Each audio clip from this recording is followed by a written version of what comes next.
କେବେ ଥରେ ଏକାନ୍ତରେ ପଢ଼ିବ ମୋର କବିତା ସବୁକୁ।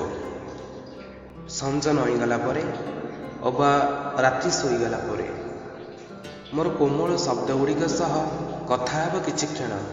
ହୁଏତ ଈପ୍ସିତ ଖୁସି ଟିକେ ପାଇଯିବ, ଅଥବା ଫିଙ୍ଗିଦେବ ଡଷ୍ଟବିନ୍ରେ। ବିଶ୍ୱାସ କର, ଦୁଃଖ କି ପ୍ରତିବାଦ କରିବିନି। ତୁମ ଚେନ୍ନାଇ ହସ ପରି ତ ମୋ କବିତା ସବୁ। ହଁ, ତୁମର ସେ ଚେନ୍ନାଇ ହସ ପରି ମୋ କବିତା ସବୁ, ଯେଉଁଠି କିଛି ଛଳନା ନାହିଁ, କିଛି ହିପୋକ୍ରେସି ନାହିଁ।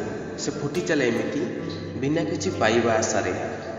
କବିତାର ଶବ୍ଦ କ'ଣ କେବେ ପାପ କରି ଜାଣେ, ନା ପୁଣ୍ୟ କରୁଛି ବୋଲି ଦୁନ୍ଦୁବି ପିଟିବ? କଣ୍ଟା ଥାଉ ହାତରେ ବାଜି ରକ୍ତ ପଛେ ବୋହିଯାଉ, କଣ୍ଟା ଥାଉ ହାତରେ ବାଜି ରକ୍ତ ପଛେ ବୋହିଯାଉ, କିନ୍ତୁ ଗୋଲାପ ପରି କବିତା ଏମିତି ଫୁଟୁଥାଉ। କେହି ନ ପଢ଼ିଲେ ବି ତମେ ତ ପଢ଼ୁଛ ନା ଏମିତି ଲୁଚି ଲୁଚି।